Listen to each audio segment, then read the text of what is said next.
Hi welcome to coffee ನಾಡು ಕನ್ನಡ ಲಾಗ್ಸ್ಗೆ ಎಲ್ರಿಗೂ ಸ್ವಾಗತ. Friends, ನಾನಿವತ್ತು ಚಟ್ನಿ ಪುಡಿನ ಮಾಡ್ತಾಯಿದ್ದೀನಿ. ಇಲ್ಲಿ ಚಟ್ನಿ ಪುಡಿ ಮಾಡಲಿಕ್ಕೆ ನಾನಿಲ್ಲಿ 1 ಬಟ್ಲಷ್ಟು ಕೊಬ್ಬರಿ ತುರಿ ತೊಗೊಂಡಿದ್ದೀನಿ, ಒಣಮೆಣ್ಸಿಕಾಯಿ ತೊಗೊಂಡಿದ್ದೀನಿ. ನಮಗೆ ಎಷ್ಟು ಖಾರ ಬೇಕೋ ಅಷ್ಟು ಮೆಣಸಿಕಾಯಿನ ನಾವಿಲ್ಲಿ ತೊಗೋಬೋದು. ಅದ್ರ ಜೊತೆಗೆ ನಾನಿಲ್ಲಿ ಕಡಲೆ ತೊಗೊಂಡಿದ್ದೀನಿ ಮತ್ತು ಕಡಲೆ ಬೀಜ, ಜೀರಿಗೆ, ಸಾಸಿವೆ ಕೂಡ ಸೇರಿಸ್ಬೋದು, ಬಟ್ ನಾನಿಲ್ಲಿ ಸಾಸಿವೆ ಹಾಕ್ತಾಯಿಲ್ಲ. ಮತ್ತು 1 ಗೆಡ್ಡೆ ಬೆಳ್ಳುಳ್ಳಿನ ನಾನಿಲ್ಲಿ ತೊಗೊಂಡಿದ್ದೀನಿ. 1 ಉಂಡೆಯಷ್ಟು ಹುಣಸೆಹಣ್ಣನ್ನು ಕೂಡ ನಾನಿಲ್ಲಿ ತೊಗೊಂಡಿದ್ದೀನಿ. ಅದ್ರ ಜೊತೆಗೆ ಸ್ವಲ್ಪ ಅರಿಶಿನ ಕೂಡ ನಾನಿಲ್ಲಿ ಸೇರಿಸ್ತಾ ಇದ್ದೀನಿ, ಕಲರ್ಗೆ ಅಂತೇಳ್ಬಿಟ್ಟು, ಮತ್ತು ಟೇಸ್ಟ್ ಕೂಡ ಅಷ್ಟೇ ಚೆನ್ನಾಗಿ ಬರುತ್ತೆ ಅಂತ ಹೇಳ್ಬಿಟ್ಟು ಅಷ್ಟೇ. ನಾನಿಲ್ಲಿ ಏನು ತೊಗೊಂಡಿದ್ದೀನೋ ಇಷ್ಟನ್ನು ನಾನಿಲ್ಲಿ ಸ್ವಲ್ಪ ಬಿಸಿ ಮಾಡ್ಕೊತೀನಿ.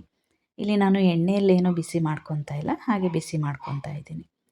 ಸೊ ಎಲ್ಲದೂ ಸ್ವಲ್ಪ ಫ್ರೈ ಮಾಡ್ಕೊಂಡ ತಕ್ಷಣವೇ ನಾನಿಲ್ಲಿ ಪ್ರತಿಯೊಂದನ್ನು ಸ್ವಲ್ಪ ತಣ್ಣಗಾಗಲಿಕ್ಕೆ ಬಿಡ್ತೀನಿ. ಇಲ್ಲಿ ನಾನು ಕರಿಬೇವನ್ನು ಕೂಡ ಸೇರಿಸಿದ್ದೀನಿ. ಅದ್ರ ಜೊತೆಗೆ ನಾನಿಲ್ಲಿ ಏನು ಕಡಲೆ ಬೀಜನ ನಾನು ಹುರಿದಿಟ್ಟಿದ್ನೋ ಇದನ್ನು ಮೇಲಿರುವಂಥ ಸಿಪ್ಪೆನೆಲ್ಲ ನಾನು ತೆಕ್ಕೊಳ್ತಾ ಇದ್ದೀನಿ. ಎಲ್ಲ ತಣ್ಣಗಾದ ನಂತರ ನಾನಿಲ್ಲಿ ಒಂದು ಮಿಕ್ಸಿ ಜಾರ್ ತೊಗೊಂಡು ಮಿಕ್ಸಿ ಜಾರ್ಗೆ ಎಲ್ಲ ಸೇರಿಸ್ತಾ ಇದ್ದೀನಿ. ಸೇರಿಸ್ಬಿಟ್ಟು ನಾನಿಲ್ಲಿ ಮಿಕ್ಸಿ ಜಾರಲ್ಲಿ ರುಬ್ಕೊತಾ ಇದ್ದೀನಿ. ಚೆನ್ನಾಗಿ ಪುಡಿ ಆಗೋವರೆಗೂ ನಾನಿಲ್ಲಿ ರುಬ್ಕೊತಾ ಇದ್ದೀನಿ. ನೋಡಿ, ಚೆನ್ನಾಗಿ ಬಂದಿದೆ. ಕಲರ್ ಕೂಡ ತುಂಬ ಚೆನ್ನಾಗಿ ಬಂದಿದೆ. ಮೆಣಸಿಕಾಯಿ ಎಷ್ಟು ನಾವು ಕೆಂಪಗಿರೋ ತೊಗೊಳ್ತೀವೋ ಅಷ್ಟು ಕಲರ್ಫುಲ್ಲಾಗಿ ಕಾಣುತ್ತೆ. ಇಲ್ಲಿ ನಾನು ರುಬ್ಬಬೇಕಾದ್ರೆ ದಪ್ಪ ಉಪ್ಪನ್ನು ಸೇರಿಸ್ಬಿಟ್ಟು ನಾನಿಲ್ಲಿ ರುಬ್ಬಿದ್ದೀನಿ. ಫ್ರೆಂಡ್ಸ್, ನೋಡಿ ತುಂಬ ಚೆನ್ನಾಗಿ ಬಂದಿದೆ. ಕಲರ್ ಕೂಡ ತುಂಬ ಚೆನ್ನಾಗಿ ಬಂದಿದೆ ಆ್ಯಂಡ್ ಟೇಸ್ಟ್ ಕೂಡ ಅಷ್ಟೇ ಚೆನ್ನಾಗಿರುತ್ತೆ. ಚಪಾತಿ, ರೊಟ್ಟಿ, ದೋಸೆ, ಇಡ್ಲಿ ಯಾವುದ್ರ ಜೊತೆ ಬೇಕಾದರೂ ನಾವು ಈ ಚಟ್ನಿ ಪುಡಿನ ತಿನ್ಬೋದು. ಆ್ಯಂಡ್ ಅನ್ನದ ಜೊತೆ, ಬಿಸಿ ಅನ್ನದ ಜೊತೆ ತುಪ್ಪ ಸೇರಿಸಿ ಈ ಚಟ್ನಿ ಪುಡಿನ ತಿನ್ನೋದ್ರಿಂದನೂ ಸಕ್ಕತ್ತಾಗಿರುತ್ತೆ. ಫ್ರೆಂಡ್ಸ್, ಎಲ್ಲರೂ ನನ್ನ ವೀಡಿಯೋಸ್ನ ಸಪೋರ್ಟ್ ಮಾಡಿ ನೋಡಿ. Thank you for watching. ಎಲ್ರಿಗೂ ಒಳ್ಳೆಯದಾಗಲಿ. ಹಾಯ್ ವೆಲ್ಕಮ್ ಟು ಕಾಫಿ ನಾಡು ಕನ್ನಡ ಲಾಗ್ಸ್ಗೆ ಎಲ್ರಿಗೂ ಸ್ವಾಗತ.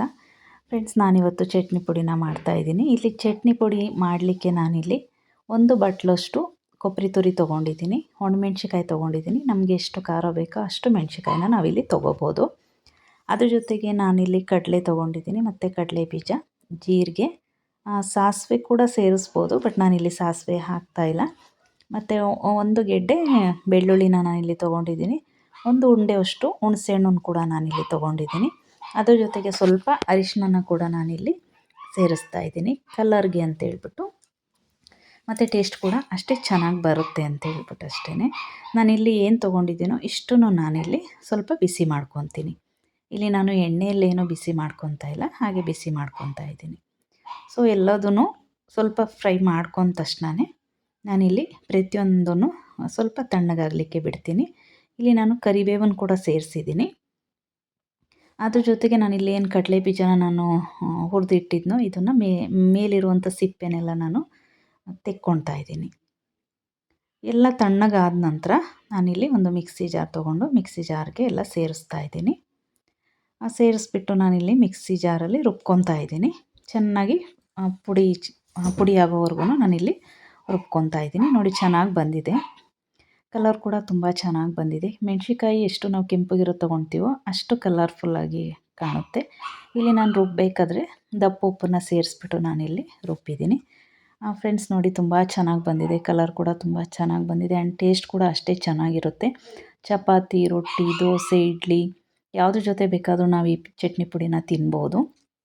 ಆ್ಯಂಡ್ ಅನ್ನದ ಜೊತೆ, ಬಿಸಿ ಅನ್ನದ ಜೊತೆ ತುಪ್ಪ ಸೇರಿಸಿ ಈ ಚಟ್ನಿ ಪುಡಿನ ತಿನ್ನೋದ್ರಿಂದನೂ ಸಕ್ಕತ್ತಾಗಿರುತ್ತೆ. ಫ್ರೆಂಡ್ಸ್, ಎಲ್ಲರೂ ನನ್ನ ವೀಡಿಯೋಸ್ನ ಸಪೋರ್ಟ್ ಮಾಡಿ ನೋಡಿ. Thank you for watching. ಎಲ್ರಿಗೂ ಒಳ್ಳೆಯದಾಗಲಿ.